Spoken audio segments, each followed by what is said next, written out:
Epektibo ngayong Martes, July 9 ang panibagong dagdag presyo sa mga produktong petrolyo. Ito na yung kaapat na sunod na linggo ng oil price hike simula noong Hunyo. Kaya naman upang makaagapay sa mga Pilipinong magsasaka, inanunsyo ng Department of Agriculture ang pamamahagi ng 3,000 pisong fuel subsidy.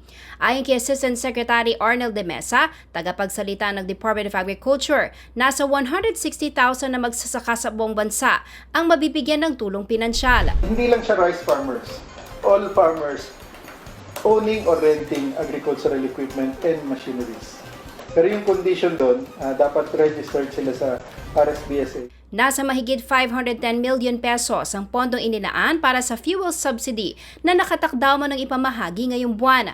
Layon din ang tulong pinansyal na matiyak ang food security sa bansa. Para ma-release yun ay ma-reach yung tinatawag natin na $80 per barrel na presyo ng Dubai crude oil.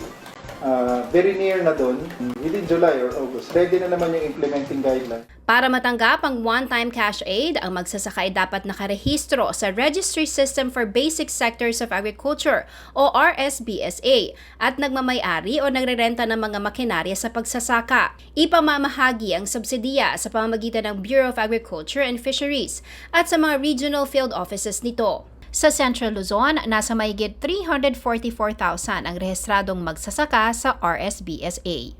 Jennifer Salenga, CLTV36 News.